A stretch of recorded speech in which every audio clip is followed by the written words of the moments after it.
Mapupalang araw po sa ating lahat. Ako nga po pala si Angela Jen Agner at welcome po sa aking 365 Daily Devotion ni Pastor Russell Campo Seminary Edition. At ngayong araw po ay November 24, 2025 at ang topic po natin ngayong araw ay Zeal of the Lord. Ano ang kahulugan ng Zeal of the Lord? At ang scripture po natin ngayong araw is Isaiah chapter 9 verse 6 to 7. And yung concept po dito, sabi po sa ating concept na the zeal of the Lord is God's burning passion to accomplish His purpose, fulfill His promises, and reveal His glory. It is the unstoppable energy behind His saving acts, His covenant faithfulness, and His triumph over darkness. God is not passive. He moves with holy intensity in redeem, restore, and reign.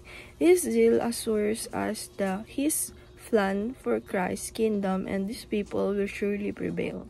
And yung scripture po natin, sabi po dito, sa Isaiah chapter 9 verse 6 to 7, For to us a child is born, to us a son is given, and the government will be on His shoulders.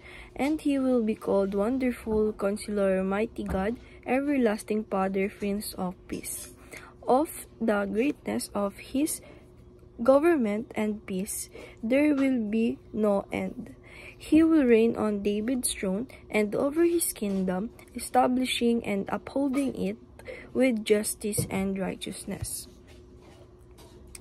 From that time on and forever, the zeal of the Lord Almighty will accomplish this. And yun sabi po dito sa ating teachings na the zeal of the Lord, number 1, it is God's passionate desire to redeem the world. Sabi po dito na yung the zeal of the Lord is ito daw po yung God's passionate or desire niya talaga para yung buong mundo is ma-redeem or makuha niya. And teaching number 2, it is God's resolve the reign through the Messiah. Sabi po dito na yung ating Panginoong Diyos is yung the zeal of the Lord daw. Ito daw po yung paraan ng ating Panginoong Diyos para ma-resolve at ma-reign yung buong mundo through doon sa Messiah. And teaching number 3, it is God's deepest desire to glorify Himself.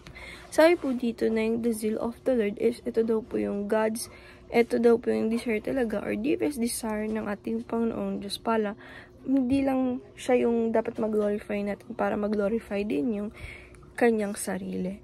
And application number 1, know what makes God happy. Sabi po dito na apply po natin sa life natin na alam natin or alam dapat natin na kung ano yung talagang nagpapasaya sa ating Panginoong Diyos. Which is nga daw yung pag-redeem niya sa buong mundo na siya lahat tayo ay maging believers niya. And application number 2, align your goal with God's passion. Sabi po dito na apply po natin sa life natin na alamin natin or i-align natin dapat yung goal natin sa paraan na nandun yung God's passion. And application number 3, be passionate to honor God in all you do.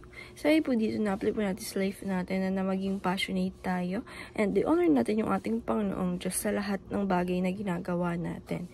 And ayun lang po ngayong araw. Maraming salamat. God bless.